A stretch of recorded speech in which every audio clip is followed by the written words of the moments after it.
Hi, I'm Lottie Grace. A while ago, I decided to get back to basics, take a piece of raw land, and build a simple off grid life from the ground up with a lot of motivation, determination, and inspiration from my great grandmother. Here you'll witness a lot of hard work, some mistakes, and hopefully a few successes, and the serenity that comes with living close to nature. If you've ever dreamed of building a life off grid, I hope I can be an inspiration.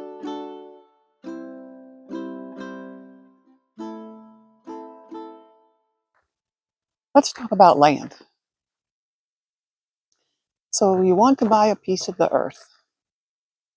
You've been looking for a piece of property that you can start your homestead, but where do you start? I usually look at the major real estate websites like Realtor.com, Redfin, and Windermere.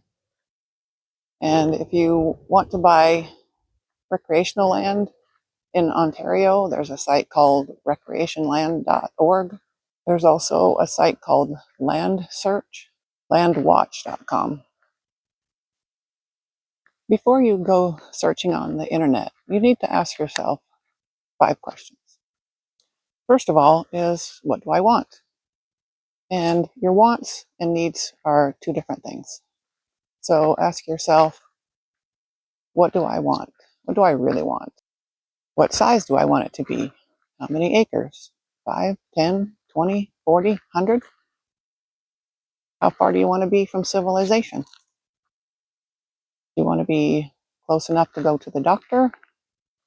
Or do you want to be a couple hours away? Do you want flat land or rolling hills? Do you want trees? Should it be forested or grasslands or both? What kind of weather do I want?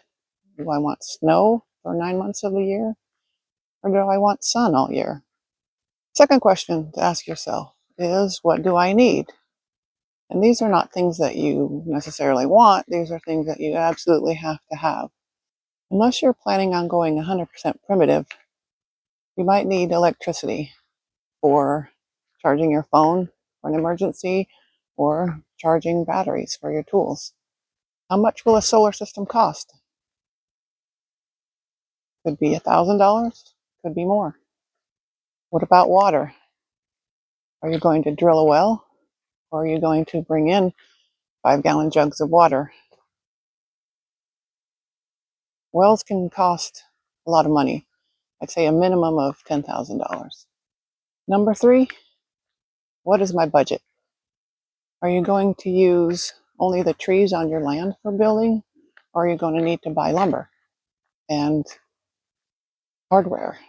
Those costs can add up. So whatever you think your budget is, add 50% to that. Will you need a tractor? Tractors can run 10 to 20,000 even for used ones. Do you have cash or do you need financing? A lot of banks won't finance raw land. But sometimes you can get the seller to accept payments. Will you need insurance?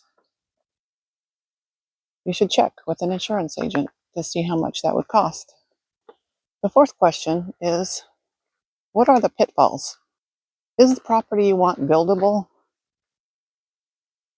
Some recreation land doesn't allow you to build a structure that is more than 200 square feet, and you might not be able to live there year round. You might think that no one will know, but believe me, somebody will find out. Some nosy neighbor will be spying on you, and they will report you. Is the property accessible by road, or is it landlocked? If it's landlocked, you might not be able to get an easement after you buy it, and then you're screwed because you can't access your land. Make sure the area has a flat building site. If it's all hills, you won't be able to build on it. Go to the building site in person, if at all possible, because you cannot tell what the slope of the land is by looking at it on a map. Is it a wetland or on a floodplain? If it is a wetland, you won't be able to build on it. You can check these things with the county assessor.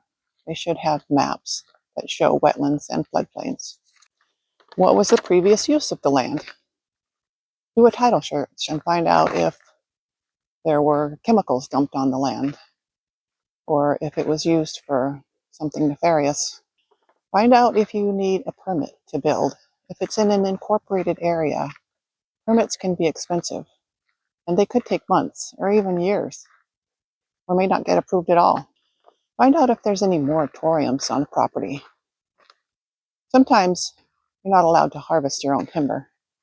That would be bad if you're planning on building a log cabin. Steer clear of land that's been on the market for years, because there's probably something wrong with it. So the fifth question is, how do I make sure I'm getting what I want and need? Well, the answer is to get a broker that represents you, not the seller. Don't call the listing agent because they are working for the seller and they don't have your best interest in mind. They will be able to answer all your questions about recreational land, buildability, wetlands, floodplains, all of those questions. When you sign a contract, make sure you get a feasibility contingency. So that means that if it's not feasible to build, then you can get out of the contract. Ask your agent if it has any CC&Rs, which will not necessarily prevent you from building, but you probably won't be able to build exactly what you want. And also ask your agent, what are the seller disclosures? If the seller knows something about the property that is not good, like it was used for a meth lab, they must disclose that to you. And your real estate agent can help you with all of that. So now that you have your questions answered, let your agent do the looking for you. You shouldn't have to go online and look for property yourself. It might take a long time to find the perfect property for you. And you might have to look outside of the area that you originally were looking at.